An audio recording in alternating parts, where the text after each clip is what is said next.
This week, I want to do something I usually don't do. I want to talk directly to the students out there in our audience.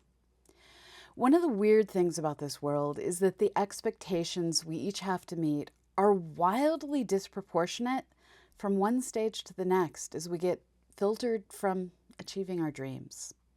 You learn this when you hit the classes, calculus, physics, that are designed to fail more students than they pass. But you don't really see what's going on unless you make it past each of these barriers. Over the past few weeks, I've been writing recommendation letters for graduate school. This experience has reminded me that right now, to get into a top graduate program to learn how to be a researcher, you really need to have multiple research papers already, top grades, and spectacular service as a student leader. If you can pull off also being an athlete, more power to you. All this has to be accomplished consistently for 5 or 4 years. At the same time, to get tenure at a small state university, you need to get solid evaluations for teaching, publish one research paper, and have solid service on university committees. If you can pull off also being a leader, more power to you. All this needs to be accomplished in 6 years, give or take. Essentially, we require more of our students who are trying to get into research graduate programs than we do of faculty trying to get tenure at small state universities. And this means that if you're a student at a small state university, you're really worried right now about your chances of getting into graduate school because you haven't necessarily had professors you could write multiple research papers with. I want to use this moment to say there is a terrible filter function in place.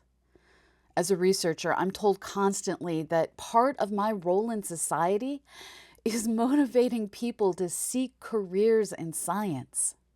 Colleges and universities are told they need to grow their science departments at the undergraduate level. But then, at the graduate level, only a few students are accepted each year into each of the few universities that have graduate programs. Once you have that PhD, only a few dozen permanent positions open up across the entire world each year. If you, dear students, were part of all those K through 12 programs that push people into science careers, and if you were a student in one of those physics and astronomy programs that work so hard to grow their numbers, and now you're scared you won't get that PhD everyone says you need to be a professor, and that's really the only job anyone tells you about, I want you to know I believe in you. I want you to succeed. But the system is looking for the student who will get a Nobel Prize in grad school. And that's not most of us. If you don't get in, have a good cry and pick yourself up and look for other jobs that bring you joy.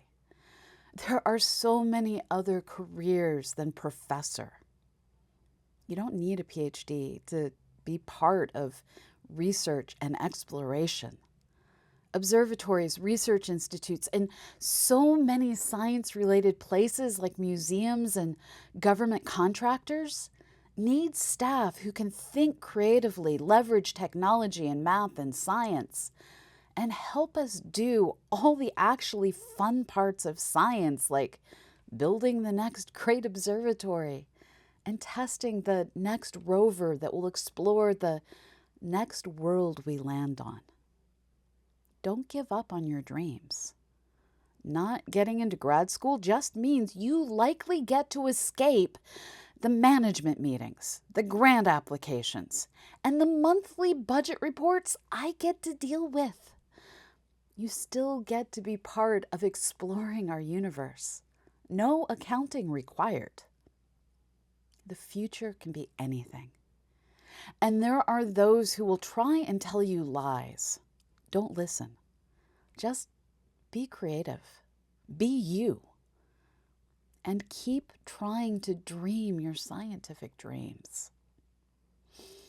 After the break, we'll be here to tell you about new discoveries in planet-forming disks, alien atmospheres, and more, including the life and times of the robots exploring Mars. This is Escape Velocity Space News, and I am your host, Dr. Pamela Gay, and I am here to put science in your brain.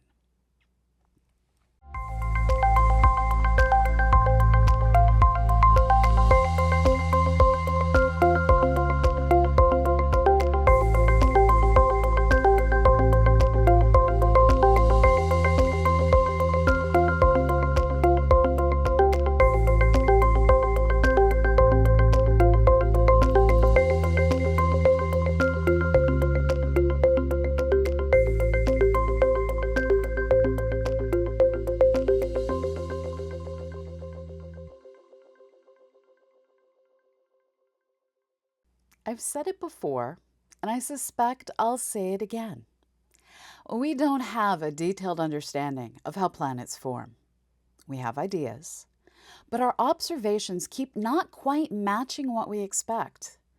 And to understand what is actually going on, we simply need to study more and more systems, with each new solar system revealing a single frame in the movie of planetary systems' birth and life.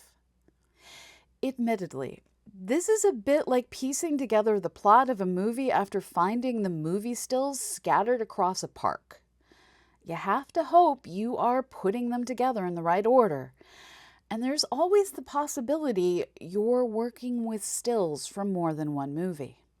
In the latest still that scientists have found, researchers using the Very Large Telescope Interferometer have observed a set of 3 concentric rings around the star HD 144432, which is about 500 light-years away.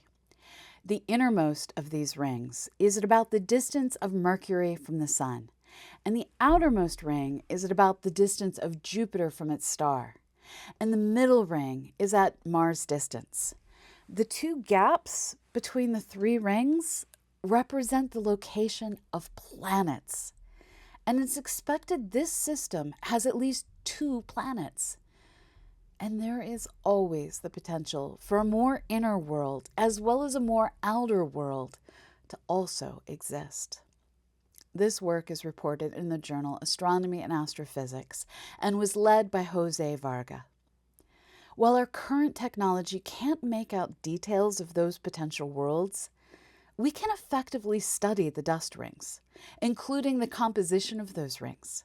Initial studies reveal what appears to be the presence of iron dust in those rings. If confirmed, then we are seeing a disk that has the same kind of material needed to form worlds like the inner worlds in our solar system. According to study co-author Roy Van Boykel, quote, "We think that the HD 144432 disk may be very similar to the early solar system that provided lots of iron to the rocky planets we know today." End quote. HD 144432 is just one of many stars that this team will be studying. Van Boykel explains, quote, "We still have a few promising candidates waiting for the VLTI to take a closer look at." End quote. I, for one, can't wait to see what they find. And when those next papers come out, we'll bring you those results right here on EVSN. Astronomers have only been able to identify planets orbiting alien stars for about 30 years.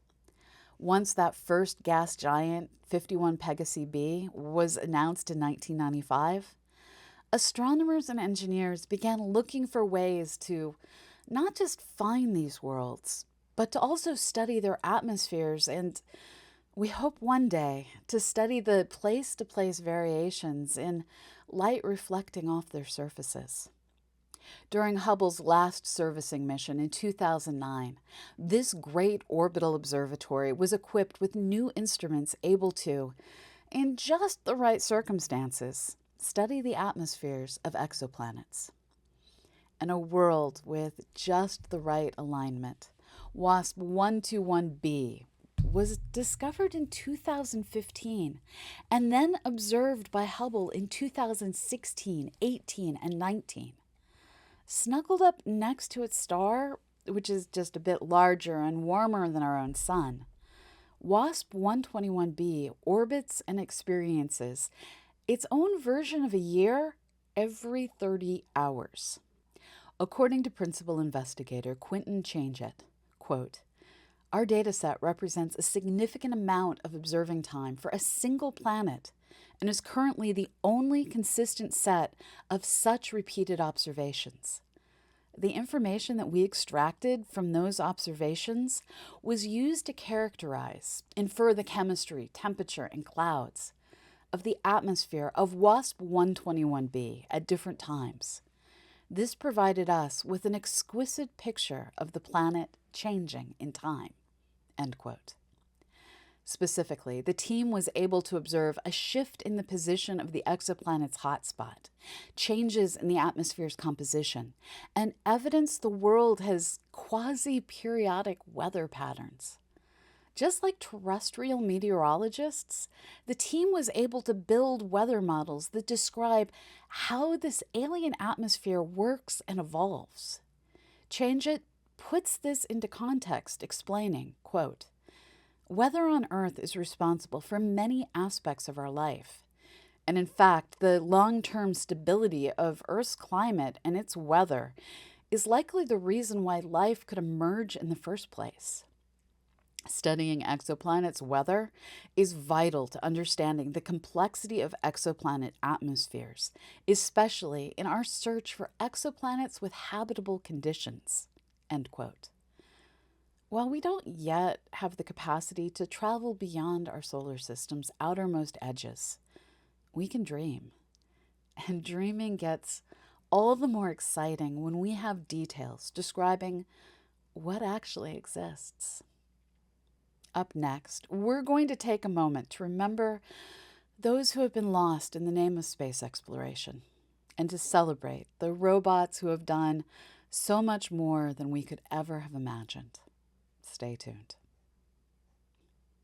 Every year, toward the end of January, NASA sets aside a day of remembrance to look back at the 3 missions that were lost with astronauts aboard.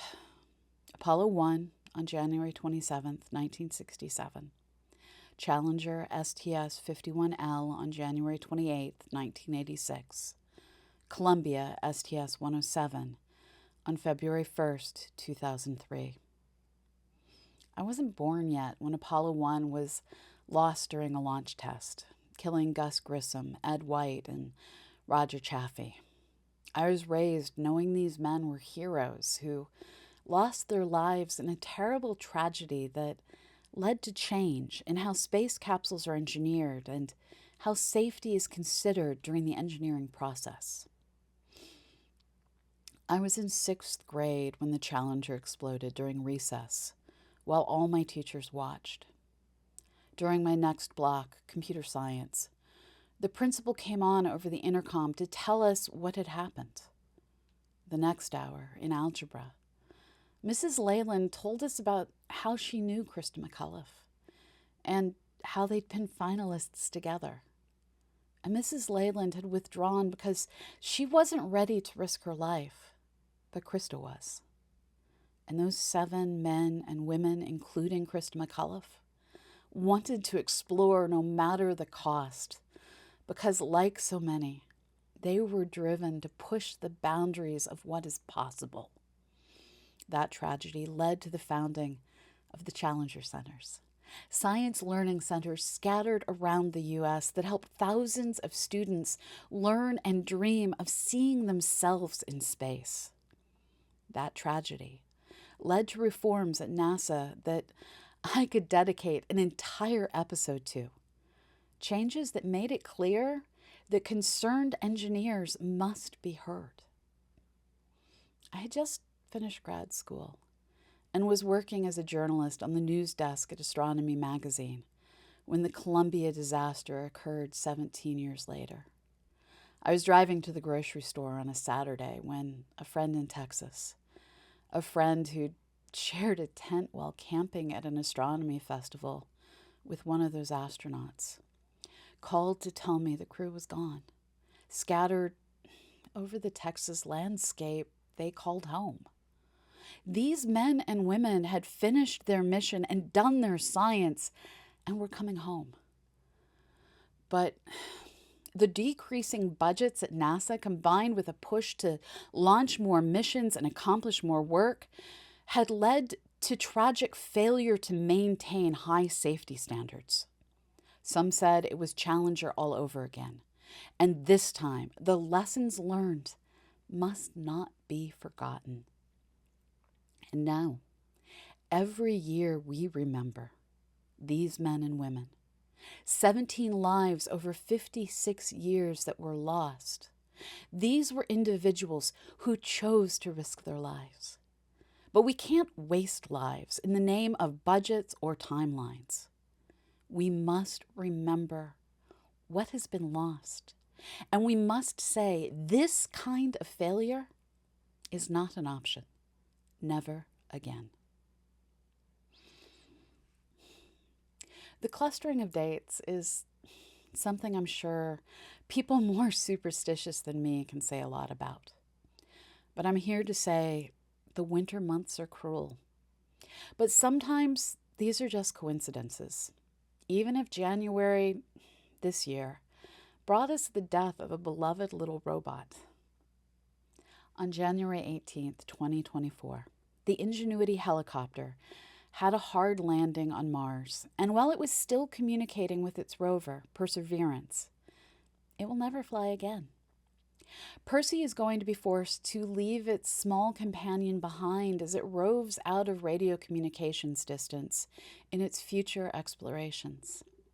This 4-pound robotic explorer was originally planned to fly a few test missions during the mission's first 30 Martian days. But its ability to fly and maneuver has allowed it to carry out 72 flights over almost 3 years. My favorite moment?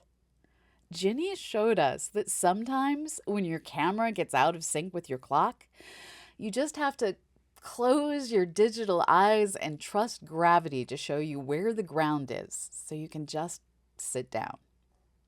Ingenuity. Little Jenny, we thank you for your service and what you taught us. I will always be amazed by the landscapes you let us see that were far too dangerous for your many-wheeled brother to try and cross. You will be missed. Robots on Mars have a long history of exceeding all possible expectations.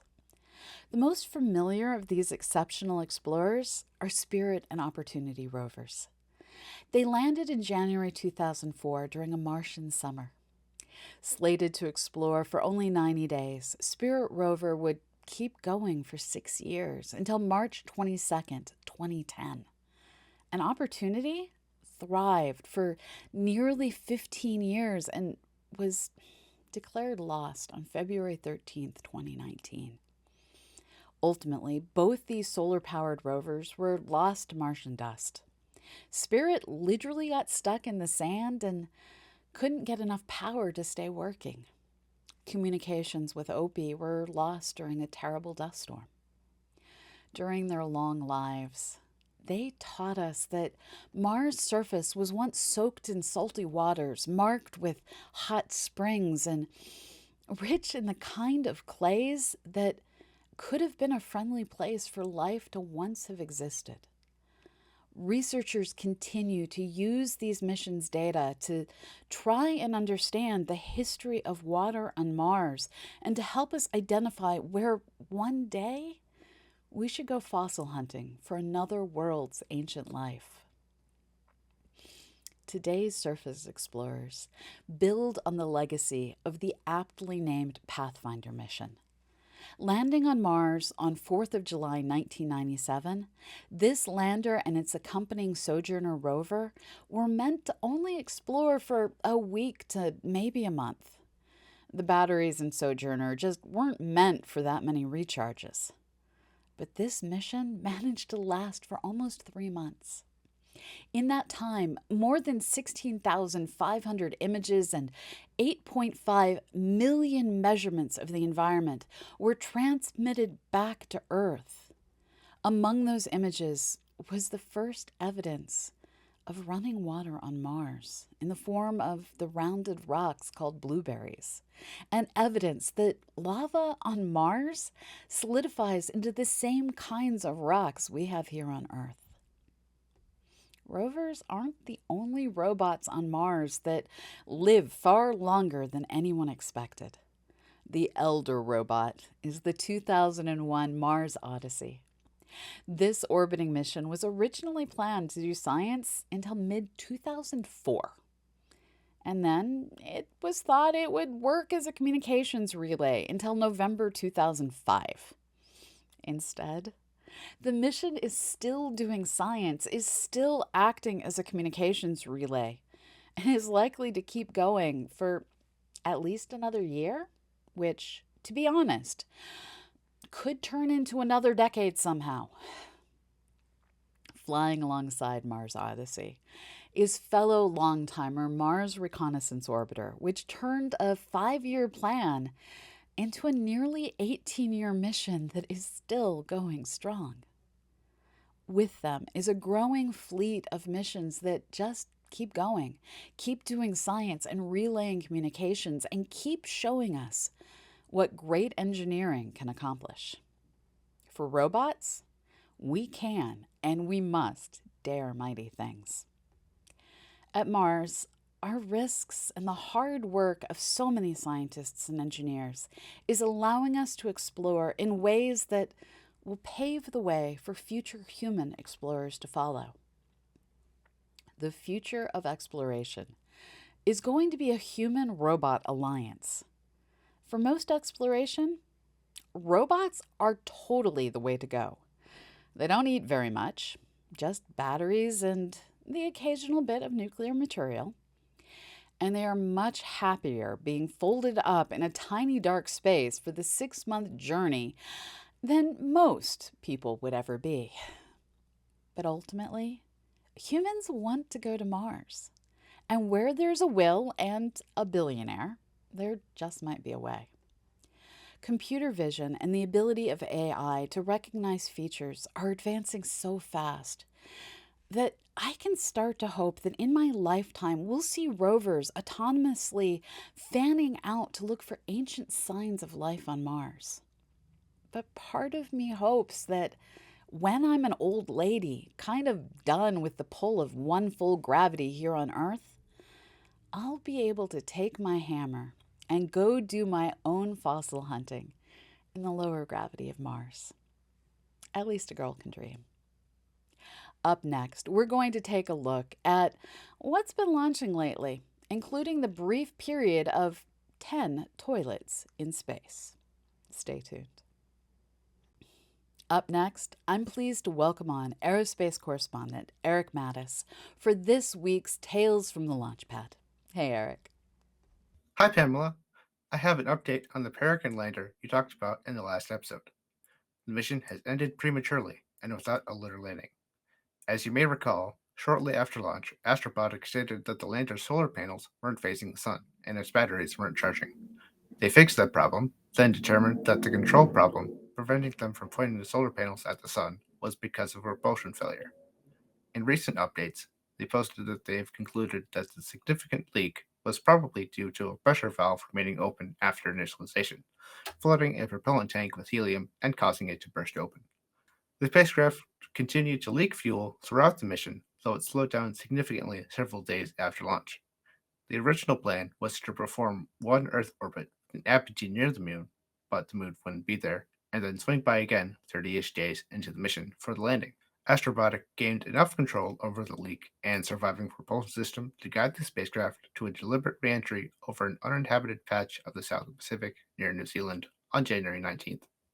They made the decision to end the mission early in consultation with NASA, as leaving it derelict in Earth orbit or lunar orbit if they attempted an orbital insertion could pose a hazard to future spacecraft.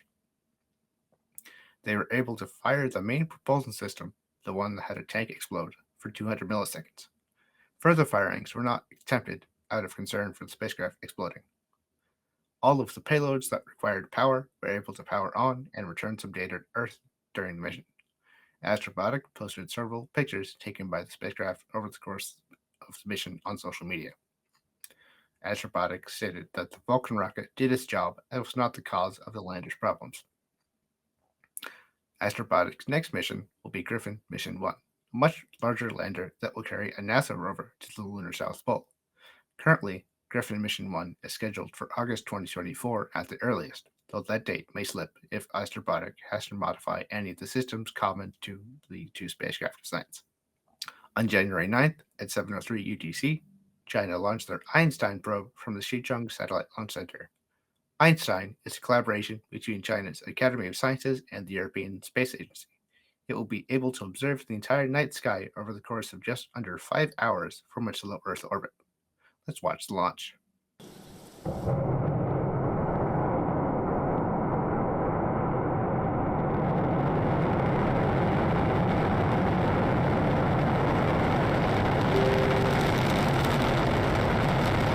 The observatory has two telescopes, a wide-field telescope and a narrow-field telescope.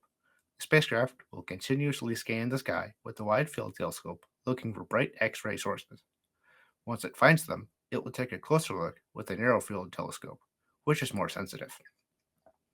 ESA developed the optics and two sensors for one of the spacecraft's two telescopes and helped China with the optics and sensor of the other one.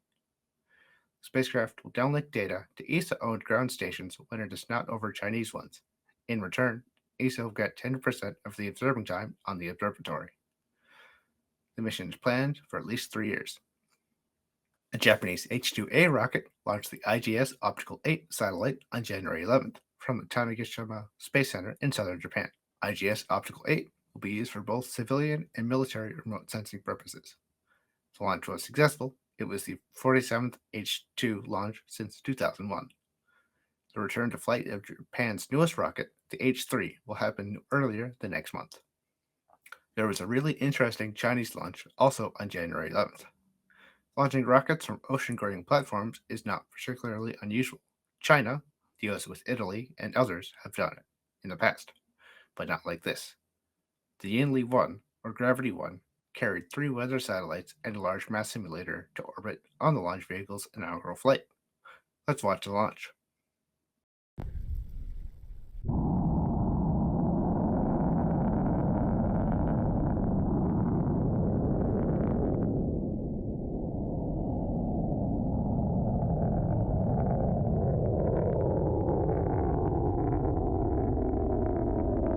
Able to send over 6 metric tons to low Earth orbit. This makes it the largest Chinese commercial rocket, land or ocean launched, and second largest rocket launched from sea, period, after the sea launch Senate. It uses large solid rocket motors on all 4 stages. The first 3 are the same diameter, while the 4th stage is smaller. In short, it follows the Kerbal Space Program philosophy of more boosters. The platform the Gravity 1 launched from is a huge, purpose-built barge. Unlike the sea launch, everything is controlled from one boat. The entire rocket is covered in an environmental control blanket that is removed before launch. It keeps the solid rocket motors at the right temperature for launch. On January 18th, SpaceX launched the third Axiom mission carrying commercial astronauts to the ISS. Let's watch the launch. 10, 9, 8, 7, 6, 5, 4, 3, 2, 1, ignition, engine full power, and liftoff. Go Axiom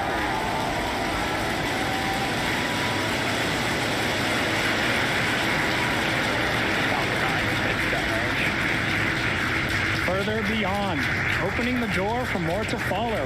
Godspeed AX3. Stage 1 propulsion is nominal. On board was SpaceX's first all-European crew. The one is a naturalized American. The mission commander is Michael Lopez Alegria, former NASA astronaut, and now first person to fly on Crew Dragon twice. He previously commanded AX-1, the first fully private mission to the ISS back in 2022, in addition to flying on 3 space shuttle missions and a ride to the space station on a Soyuz. The other 3 crew members are all first-time spacefarers. One is from Sweden, another is from Turkey, representing their various countries' space agencies, and the third is from Italy, paid for by the Italian military. Although the mission was organized by ESA, of which Sweden is a member, Sweden paid for their astronaut seat on their own. The mission will last about a month, and then they will return to Earth. China launched their 7th mission to the Tiangong space station, and SpaceX launched 3 batches of Starlink satellites as well. We keep track of launches with the help of Rocket Launch Live. So far this year, the United States has 8 launches, China has 6 launches, and India, Iran, and Japan each have had 1 launch. This makes the total number of launches so far this year 17. Finally, there are 10 toilets in space. Thanks, Erik. I have to admit that I'm a bit sad that when the Axiom mission returns, we'll be back to just 9 space toilets. 10 is such a good number. With all of today's rocket launches and adventures in space travel, it's easy to start dreaming of long-term journeys to other worlds. But how do we keep these future space travelers eating well over the months and years of their journey? Astronauts use more calories getting around and going through life than your average earthbound human who can just walk from place to place and sit in a chair thanks to gravity. They also need a lot of nutrients to help their bodies stay healthy. At the end of the day, this is one heck of a chemistry problem. A chemistry problem being solved in a new paper in the American Chemical Society's Food Science and Technology Journal by a team led by Xu Liang. Using linear programming, the team balanced out what was needed to live against what was needed to grow fresh food, the rate of food production, and what was needed just to thrive. At the end of the day, they came up with a pretty ideal meal of soybeans, poppy seeds, barley, kale, peanuts, sweet potato, and or sunflower seeds that would also need to be supplemented with some micronutrients. And in my opinion, some spices.